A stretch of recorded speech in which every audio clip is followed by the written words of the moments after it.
There'll be some slight modifications we've already mentioned about on the keys on the front screen, but as you can see, it's quite a very slim, sleek device. It's got a 3.2 megapixel camera. In terms of the hardware keys, it's very similar to some of our other Android products. We have the trackball, call and end, all of the things you'd expect on an Android device.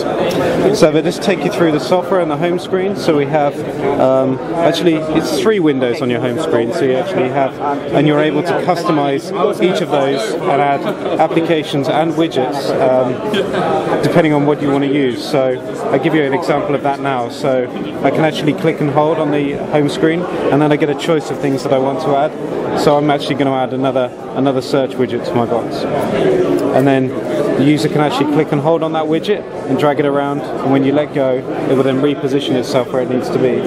One of the things that's unique to this device as well is the on-screen keyboard. So we've been working hard with Vodafone and Google to deliver this on-screen keyboard. So now, is that Android standard software, or is that an HTC software tweak? So for this device, this is kind of exclusive for the period, but I expect this will be phased into the general Android platform. But right now, it's exclusive for this product. But in future, yeah, I think you'll see this keyboard on, and it's a Google keyboard. So I'll just do a quick show you how the keyboard. It's actually quite nice to use. And then it launches straight into the browser. So for the other people I mentioned, this is not quite the final ID. The buttons are going to change, but otherwise it's there. And you've already seen demonstrations of the browser. It's particularly rich, and what I really like about it is how fast it is as well. So you'll notice when you're actually panning and zooming around the page, it's particularly quick. I'll just let the page load for a second. It's really responsive. You can also click in the bottom left-hand corner, and that will zoom out of the page. Then you can drag around the box and let go, and it will zoom into that section of the page. And even this is quite a large page, and it will load it quickly, and it's really nice to use. One of the other features that I really like is on the music. So if you're using a music application, and you can play a song, that's nothing unusual, as Antonio's already shown.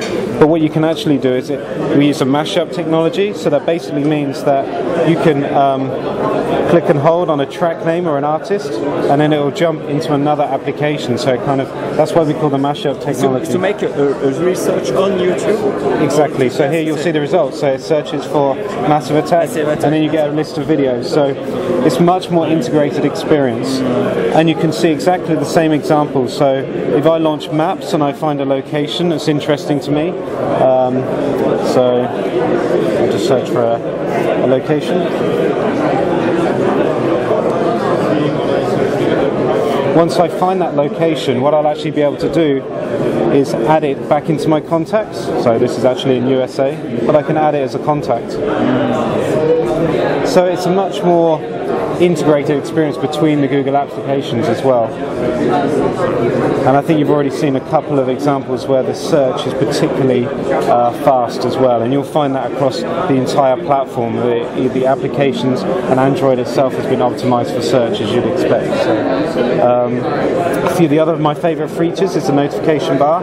So anywhere on the device you can drag down the notification bar and see what's going on your device.